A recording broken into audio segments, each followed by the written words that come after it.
መልአክ የቅዱስ ሩፋኤል በረከቱ ጠብቆቱ ረድኤቱ አይለየን። እንኳን አደረሰን አደረሳችሁ። በድጋሜችን ሰዓት እንድናይ የፈቀደልን የአባቶቻችን አምላክ ስሙ የተመሰገነ ይሁንልን። ለዘላለም ዓይኖቼና ልቤ ብዛ ይሆናሉ። መጽሐፈ ዜና መዋዕል ምዕራፍ 7 ቁጥር 16 በረሃ ገበራት ለጴን ኮፍ እጅጎ ናኖ ሰንታ ኪታባ ሴና ኢሰቶኮፋ በቆና ቶርበ ለኮፍሰ ቁደጃ ሎላ አምላክ እግዚአብሔር ቢረዳንና ቢፈቅድልን ለተወሰነች ደቂቃ ይህንን የትምህርቱን ሐሳብ እንማማራለን። ነገር ግን ያው እንደሚታወቀውና እንደሚታየው ዓይንን እንደሚመሰክር ካሉት ሊቃውንተ ቤተ ክርስቲያን በዕድሜም ሕፃን ለመታዘዝም ልጅ ስለሆንኩ እንጂ አመስጥሮ የሚያስተምሩ እነ መላከ ገነት እነ መላከ ብስራት ታላላቅ አባቶች ያሉ ለመታዘዝ ያህል እንድታዘዝና እኔም መልካም መልእክት እንዳስተላልፍ የአባቶቼ ጸሎት ይርዳኝ ይርዳን። አመስግኑት እግዚአብሔር። ታላቁ አባታችን መፍቀሬ ጥበብ ሰሎሞን የእግዚአብሔርን ቤተ መቅደስ በሰራበት ወራት የሰማ ቃል ነው።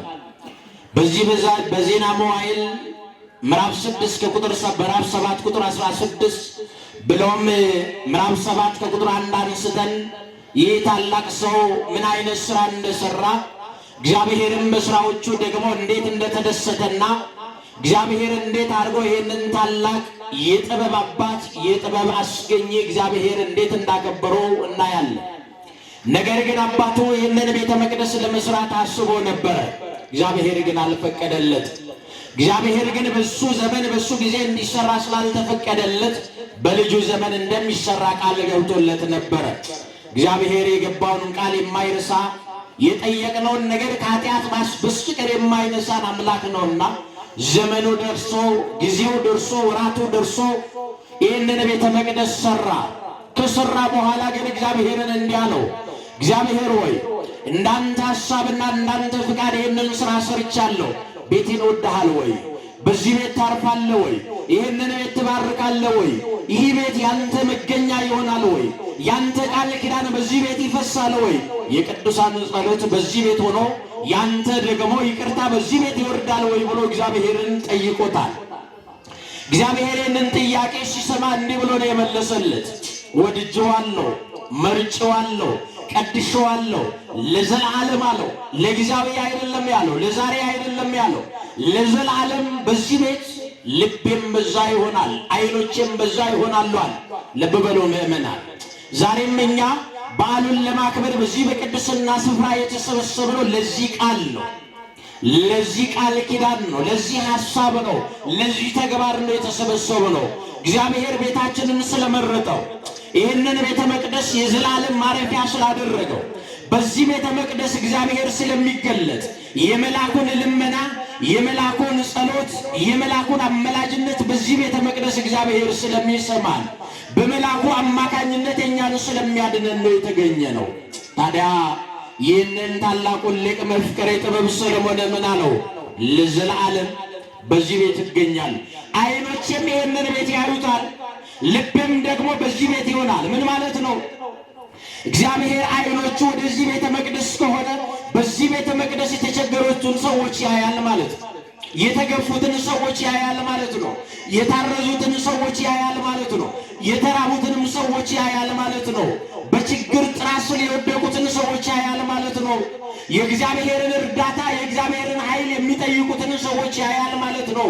እግዚአብሔር ፍርድ እንዳይጓደል በመላኩ አማካኝነት ሀገሪቷን ይመራል ማለት ነው። ዓይኖቹ በዚህ ከሆነ የእግዚአብሔር ዓይን ወደዚህ ቦታ ወደዚህ ስፍራ ከሆነ ሁሉ ነገር ይስተካከላል። ታዲያ የእግዚአብሔር ዓይን እግዚአብሔር ይህንን ቤተ መቅደስ ያያል። እኛ ግን ወደ ቤተ መቅደሱ ማየት እንችላለን ወይ? ታላቁ መፍቀሬ ወንጌል የሆነው ታላቁ ሰው ማይቶተ ቤተ ክርስቲያን ብርሃነ ዓለም ቅዱስ ጳውሎስ በዚህ በቆሮንቶስ መልእክቱ ላይ አንድ ሐሳብ እንዲህ ብሎ ይቀመጣል። ወዳጆቼ ሆይ ይህንን ቃል አታውቁትም ሆይ? ይህንን ሐሳብ አታነቡትም ሆይ? በዚህ ምግባር አትኖሩም ሆይ? እናንተ የእግዚአብሔር ቤተ መቅደሶች እንደሆናችሁ አታስቡም ሆይ? እግዚአብሔር በእናንተ ላይ እንደሚያድር እግዚአብሔር በእናንተ ላይ አድሮ መልካም ነገር እንደሚሰራ አታስቡም ሆይ? እናንተ ራሳችሁ የእግዚአብሔር ቤተ መቅደሶች ናችሁ። ለምን ቢባል በእግዚአብሔር አርአያና ምሳሌ የተፈጠርን ሰዎች ስለሆን እግዚአብሔር ለአዳም በገባው ቃል ኪዳን መሰረት ወደዚህ ዓለም የመጣው የመላእክትን ሥጋ ለብሶ አይደለም፣ የሌላውን አካል ሥጋ ለብሶ አይደለም። ከአርያም ተለይቶ የመጣ የእኛን ሥጋ ለብሶ ነው። ስለዚህ ምን ሆነ? እኛ ቤተ መቅደስ ሆነናል ማለት ነው። ስለዚህ እግዚአብሔር ሁሌ ዓይኖቹን ከእኛ ላይ አያነሳማል። ብንጠፋ ይፈልገናል። የት? በዚህ ቤተ መቅደስ። ለዚህ እኮ ነው ኦሪት ዘፍጥረት ምዕራፍ 3 ቁጥር 7 ላይ ስታነቡት አንድ ቃል ታገኛላችሁ።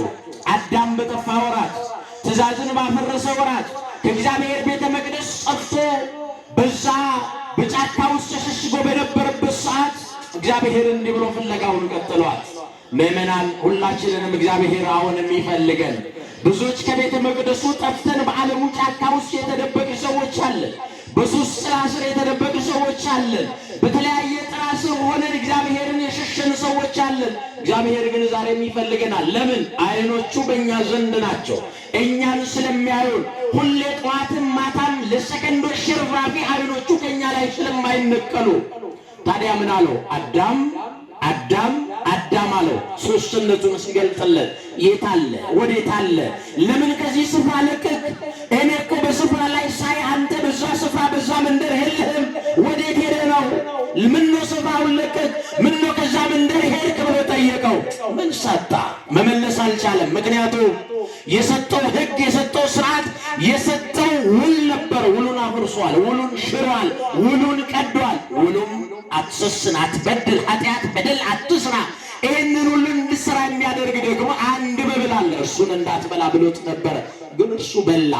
ምእመናን ብዙዎቻችን ይህንን እንዳታደርጉ ብሎ እግዚአብሔር በሕይወታችን ውስጥ በስራችን ዓለም ውስጥ በትምህርት ገበታም በንግድ ዓለም ውስጥ እየኖር ኃጢአት በደል ነውር እንዳንሰራ እግዚአብሔር ነግሮናል። ያንን ሰርተን ብዙዎቻችን እኮ አሁን በሌላ ስፍራ ተሸሽገናል። እንድንመለስ እግዚአብሔር ይፈልጋል። ለምን? አይቶን ከቦታው ስላጣን፣ ፈልገው ከቤተ መቅደሱ ስላጣን። ታዲያ አዳም የራሱን ምክንያት አቀረበ። ምክንያቱ አላዳነም፣ ፍርዱን አገኘ። ምእመናን ምናልባት በዛሬው ዕለት በዛሬው ጊዜ በዛሬው ሰዓት ታላቁ መልአክ ፈታሔ ማኅፀን መልአከ ከብካብ ቅዱስ ሩፋኤል በዚህ ሰዓት በእግዚአብሔር ፊት ቆሞ አምላኬ ሆይ ፈጣሪ ሆይ እንዳገለግል የሰጠኝ ሕዝብ ይኸው በአንተ ቤተ መቅደስ ተሰብስቧል። ያንተን ቡራኬ ይፈልጋሉ፣ መባረክ ይፈልጋሉ፣ መቀደስ ይፈልጋሉ። እባክህን ዓይኖችን ወደዛ ቤተ መቅደስ አድርግ። ለአባቶቼ ቃል ኪዳን በገባላቸው መሰረት ለቅዱሳኑ በገባላቸው ቃል ኪዳን መሰረት ብሎ መልአኩ ዛሬ በእግዚአብሔር ፊት ቆሞ ስለኛ ይማልዳል፣ ስለኛ ይጠይቃል። ታዲያ ዛሬ የበረከት ቀን ነው። አመስግኑት። እግዚአብሔር ይጠይቃል። እግዚአብሔርም ደግሞ እንዲህ ብሎ ነው የሚመልስለት። ለወዳጄ ለአገልጋዬ ለባሪያዬ ለሰሎሞን የነገርኩትን ቃል አልሰማህም ይለዋል መልአኩን። ዓይኖቼና ልቤም ለዘላለም ከዛ ቤት አይሄድም ብያለሁ። እኔ በዛ ነው ያለሁት። አሁን ሕዝቡን እየባረኩ ነው። አሁን ሕዝቡን እየቀደስኩ ነው። የኔ በረከት፣ የኔ አባትነት፣ የኔ አዳኝነት በእነርሱ ላይ ይሆናል ብሎ ከመልአኩ ጋር በዚህ ሰዓት እግዚአብሔር ይነጋገራል። እንኳን ደስ አላችሁ ምእመናን። ከዚህ በኋላ ሰሎሞንን ምን አለው? ባርኬዋለሁ፣ ቀድሼዋለሁ፣ ለዘላለም በዚህ ሆናለሁ አለ። ስለዚህ የእግዚአብሔር ዓይን ወደዚህ የሚሆኑ ከሆነ ከዓይን ቀጥሎ ደግሞ ዓይን ያየውን የሚወስድ ዓይን ያየውን ደግሞ የሚመዘግብ ልብ ነው። የእግዚአብሔር ዓይኖች እዚህ ከሆኑ የእግዚአብሔርም ልብ በዚህ ቦታ አለ ማለት ነው። ታዲያ ከኛ ምንድን ነው የሚጠበቀው? ከሰዓታችን አንጻር የእግዚአብሔር ዓይኖቹ የእግዚአብሔር ልብም እዚህ ከሆነ ከኛ ከአማኞቹ ከኛ ከአገልጋዮቹ ከኛ ከእግዚአብሔር ወዳጅ ከተባል ምን ይጠበቃል? የኛም ዓይን የኛም ልብ እዚህ መሆን ነው የሚጠበቀው። የዛሬ ብዙ ዓመታት በፊት እግዚአብሔር አምላክ ይህንን ቃል በዚህ ቦታ ተናግሮታል። እግዚአብሔር ይህንን ቦታ ባርኮታል።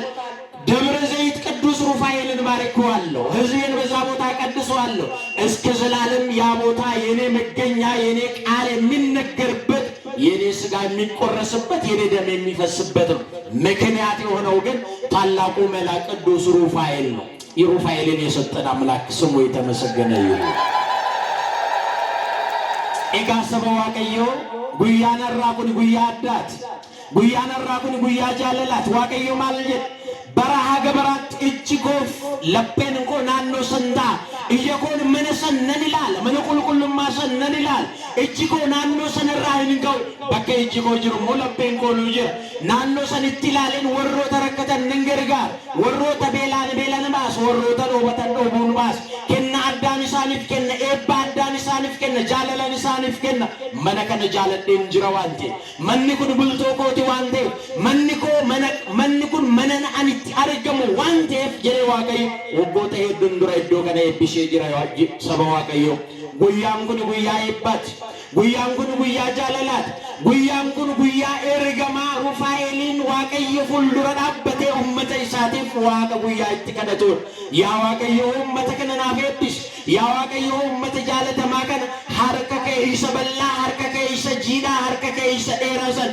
ማሎ ይረቲ ሙልስ ብየከነ ናኖ ከነ መጋላ ከንጃለላ ከንቶኩማ ከሚሶማ ሐርከ ተኮንታኒ ለጴ ተኮንታኒ አከይሳን ስትዴቢያኒ ኡመተ ከነ ማሎና ፈብሽ ጀዴ ጉያ ይትከደቱ ለሰበ ዋቀዮ ጉያ ዋቀዮ ሁሉ ይትዳበቱ ኑቲሞ ጉያ ቁልቁሉ ኤርገማ ሩፋኤል ራኤ በይት ያርገኑ ለሰበ ዋቀዮ ኤባ አዳ ኤባ ጃለላ ኤባ ተኩማ ኤባ ጮምሳ በገገመደን ዋቀዮ ለሌን ገለቴ ይፈታ። ስለዚህ ወደ በዓላችን ስንመለስ ዛሬ እያከበርን ያለው በዓል ሁለት በዓል ነው የምናከብረው። አንደኛው የታላቁ መልአክ የቅዱስ ሩፋኤል ማለት ባለ መድኃኒት ማለት ነው። ሩፋኤል ማለት በሕመምተኞች ላይ የተሾመ ታላቅ መልአክ ነው። ለዶክተር ለሕክምና መክፈል ያልቻሉት ሰዎች ወደ እርሱ መጥቶ እርሱ ደግሞ የሚፈውስ ታላቅ መልአክ ነው። ማህፀናቸው የተዘጋውን በዓለማዊ ምሁራን የማይፈታውን የሚፈታ መልአክ ነው። የሚደርስ መልአክ ነው። ማህፀንን የሚከፍት መልአክ ነው። በዛሬው ዕለት ጥንተ ቅዳሴ ቤቱ ወይንም ደግሞ ስመት ካገኘ በኋላ ከተሾመ በኋላ በእርሱ ስም ቤተ መቅደስ ተሰርቶ እንዲቀደስ እንዲሰለስ በእርሱ ስም ሥጋ እንዲቆረስ በእርሱ ስም የክርስቶስ ደም እንዲፈስ የተመሰረተበት ጥንተ ቅዳሴ ቤቱ ነው። እንኳን አደረሳችሁ። እግዚአብሔርን አመስግኑ። ሁለተኛው ደግሞ በዘመኑ የነበሩት ዛሬ በመካከላችን የሌሉ ብዙ አባቶች፣ ብዙ አረጋውያን፣ ብዙ ቤተ መቅደስ ሊቃውንት ይሄ ታላቅ መልአክ ይሄ ፈታዬ ማኅፀን መልአክ ይሄ ደጉ መልአክ በብሉይ ኪዳን ዘመን እነ ጦቢትን የረዳ መልአክ እንደ ሰው ሆኖ ከእርሱ ጋር ሲጓዝ የነበረ መልአክ ለዚህ ከተማ ያስፈልጋል። የምሕረት አምላክን የሚለምን መልአክ ነው ብሎ የዛሬ ብዙ ዓመታት ይህ ሐሳብ ታሰበና በዛሬው ዕለት በዛሬው ቀን ይህ የታላቁ መልአክ የቅዱስ ሩፋኤል የቃል ኪዳኑ ታቦት ወደዚህ ቤተ መቅደስ መጥቷል። የበረከት ዕለት ነው። እንኳን ደስ አላችሁ። ስለዚህ ምእመናን አሁን በዓሉን እያከበርን እንገኛለን። ለምንድን ነው በዓሉን የምናከብረው? የዛሬ ብዙ ዓመታት ቅዱስ ሩፋኤል ወደዚህ ቤተ መቅደስ መጥቷል። ቅዳሴ ቤቱ ተከብሯል። እኛስ ምን እናገኛለን? እግዚአብሔር ቅድም የተናገረውን ነው የምናገኘው። ለጠቢቡ ሰለሞን የተናገረውን ነው የምናገኘው። ለአባቶቻችን የገባውን ቃል ኪዳኑን ነው የምናገኘው። መባረክ እግዚአብሔር አሁን በዚህ ሰዓት እያየን ነው። እንዴት ነው የምናረጋግጠው? ራሱ ተናግሯል። ዓይኖቼ ለዘላለም በዛ ቦታ ይሆናል ብሏል። እግዚአብሔር እያየን ነው። አሁን ከነበደላችን ከነነውራችን እዚህ መቆማችን እያየን ነው። እግዚአብሔር ቢያየንም ግን አንተ ኃጢአተኛ፣ አንተ በደለኛ፣ አንተ ነውረኛ ለቤቴ አታስፈልግም አይደለም የሚለን የኛ አምላክ ደጉ አምላክ ደጉ ንጉሥ ቅርባዬ ጌታ አንተ የቤቴ አገልጋይ ትሆናለህ እያለ በዚህ ሰዓት እየባረከን እንገኛለን እያየን። ከዛ በኋላ በእያንዳንዳችን ሕይወት፣ በእያንዳንዳችን ሐሳብ፣ በእያንዳንዳችን ትዳር፣ በእያንዳንዳችን የሥራ ዓለም ውስጥ አስቸጋሪ የሆኑ ነገሮች አሉ። በዚህ ጉባኤ ውስጥ የምትቆሙ ይህንን በዓል እያከበራችሁ ያላችሁ ሰዎች ለመላኩ እያወራችሁ ነው። በዚህ ሰዓት እየነገራችሁት ነው። መላኩ ሆይ ልጅ አጥቻለሁ፣ እባክህን ልጅ ስጠኝ። መላኩ ሆይ ትምህርት እምቢ ብሎኛል፣ እባክህን ትምህርት ግለጽልኝ። መልአኩ ሆይ ገባዬ ተዘግቷል ክፈትልኝ፣ መልአኩ ሆይ መንገዴ ዝግ ሆኗል መንገዴን ክፈትልኝ የምትሉ ሰዎች በዚህ ቦታ አላችሁ። አሁን በዚህ ሰዓት እንኳን ደስ አላችሁ። እግዚአብሔር ይህንን ሐሳብ እያየ ነው። እንኳን ደስ አላችሁ ምእመናን። ስለዚህ ይሄ በዓል ለተቸገሩት መልስ የሚሰጥበት ዕለት ነው። በችግር ውስጥ ላሉት፣ በሰቆቃ ውስጥ ላሉት፣ በሐዘን ውስጥ ላሉት መልስ የሚሰጥበት ዕለት ነው ምእመናን። ለምን? እያየን ነዋ። ባለቤቱ እያየን እየተመለከተን ነው። ከዛ በኋላ አይቶ በልቡ ሰሌዳ ውስጥ የኛን ሐሳብ የሚቀበልበት ዕለት የቡራኬ ዕለት ነው። ስለዚህ ይህንን ቤት እንድንሰራ በዚህ ቤተ መቅደስ ደግሞ እንድንባረክ የፈቀደልን የአባቶቻችን አምላክ ስሙ የተመሰገነ ይሁንልን። Eka wogga woggana ayyana balla ayyana ho'a kana ni kabanya saba waaqayyo kabaju kanarraa nuti maal arganna ho guyyaanarraa guyyaa maaliit ayyana qulqullu ergamaa Rufaa'eel ni kabanya nuti maal arganna yaada jedhu ilaaluu qabna. Maaliif jennaan guyyaa har'aa kanaa sitti walitti qabamne waan ta'eef maqaa isaatiin dhufne waan ta'eef maqaa ergamaa kanaatiin dhufne nu maal fudhannee gara mana keenyatti deebine nu maal fudhannee gal maal arganna guyyaa har'aa yaada jedhu beekuu qabna saba waaqayyo. Maal arganna yoo kan jettan taatan guyyaa har'aa kana eebba argan yaa'ii kana keessa warri jirtan yaa'ii kana keessa warroonni dhaabbattan guyyaa har'aa ergamaa Mikaa'el ergamaa Rufaa'eel fuuldura dhaabbatte inni warroonni rakkoo keessa himattan rakkoo adda addaa keessa warri jiraattan gibira adda addaa keessa warri jiraattan sarbamuu adda addaa keessa warri jiraattan waaqayyotti malee namatti waa tokko himachuu warroonni hin dandeenye ergamaa kanatti himattanii guyyaa har'aa guyyaa deebiitti argattan saba waaqayyo. Sababni isaas ejji koof lapheen koo baraa haga baraatti naannoo kana mana kana jiraata jedhee waaqayyo waan waadaa galee waadaa waaqayyootiin eebbifamaa jirra saba waaqayyo. Waadaa waaqayyootiin har'a jaalala argachaa jirra, ce'umsa argachaa jirra. Kanaaf nuti immoo lapheen keenyaas deebi'uu qabna. Yaanni dhumaaf yaanni nuti itti goolam barumsa keenya yaanni itti nuti ittiin cufnu maal yoo jennu waaqayyo ejji waaqayyoof lapheen waaqayyo yoo naannoo kana ta'e nuti immoo deebi'uu qabna. nuti gara waaqayዮtti dhufuu qabna። የእግዚአብሔር አይኖቹና ልቡ በዚህ ቦታ ከሆነ የኛም ልባችንና አይናችን በዚህ ቦታ መሆን አለበት። በዓለም ሐሳብ በዓለም ነገር መጨነቅ መጠበብ የለብንም። ለምን? ከዓለም ሐሳብ በላይ የሚሆን የዓለማት ፈጣሪ የዓለማት አስገኝ እግዚአብሔር አይኖቼ በዚህ ቦታ ይሆናል ብሏልና። ስለዚህ እግዚአብሔር አሁን በጸርዐ አርያም ሆኖ እኛን እያየን እየባረከን ይገኛል።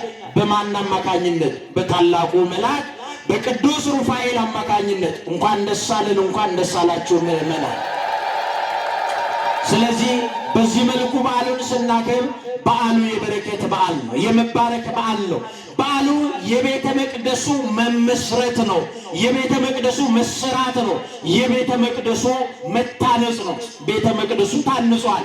ቤተ መቅደሱ የታነጸበት ዋነኛው ዓላማና ምክንያት ደግሞ እኛ እንድንታነጽበት ነው። ታንጸናል ወይ? ስጋውን በልተናል ወይ? ደሙን ጠጥተናል ወይ? ንስሐ ገብተናል ወይ? እግዚአብሔር እያየን ነው። እኛ እግዚአብሔርን አይተናል ወይ? ከደረሰብን ችግር ይልቅ የደረሰልንን እግዚአብሔርን ማመስገን ችለናል ወይ? የምስጋና ዕለት ነው። እግዚአብሔር ከመከራችን በላይ እርሱ ደግሞ ደግ ነገር አድርጎልናል። የበረከት ቀን፣ የሰላም ቀን፣ የፍቅር ቀን ስለሰጠን የአባቶቻችን አምላክ የእኛም አምላክ ልዑለ ባሕርይ ክርስቶስ ኢየሱስ ስሙ የተመሰገነ ይሁንልን። በሰማነው ቃልና በሰማነው ትምህርት ደግሞ እንደ ቅዱሳን አባቶቻችን መልካም ሥራ ሰርተን በመልካም መንገድ ተመላልሰን ወደ መልካሚቷ መንገድ ሄደን እግዚአብሔርን እንድናመሰግን እግዚአብሔር እንዳየን ሁሉ እኛ እግዚአብሔርን እንድናይ እግዚአብሔር በቸርነቱ ይርዳል። ለሀገራችን ሰላም፣ ለሕዝቦቻችን ደግሞ በረከት አንድነትን ያድልልን። እግዚአብሔር አምላክ ሀገራችን ኢትዮጵያን ይባርክልን። በውስጧ የምንኖረኛን ደግሞ ይጠብቀን። በውስጧ የምንኖረኛን ፍቅር እንደ ሸማ ያላብሰን። እግዚአብሔር አምላክ ሰላሙን፣ ፍቅሩን፣ በረከቱን፣ አንድነቱን በታላቁ መልአክ በቅዱስ ሩፋኤል አማላጅነት ያድለን። ያስተማረን፣ የመከረን፣ የባረከን የአባቶቻችን አምላክ የእኛም አምላክ ልዑለ ባሕርይ ቅዱስ ባሕርይ ንጹሐ ባሕርይ መድኃኒታችን ኢየሱስ ክርስቶስ ስሙ የተመሰገነ ይሁንልን።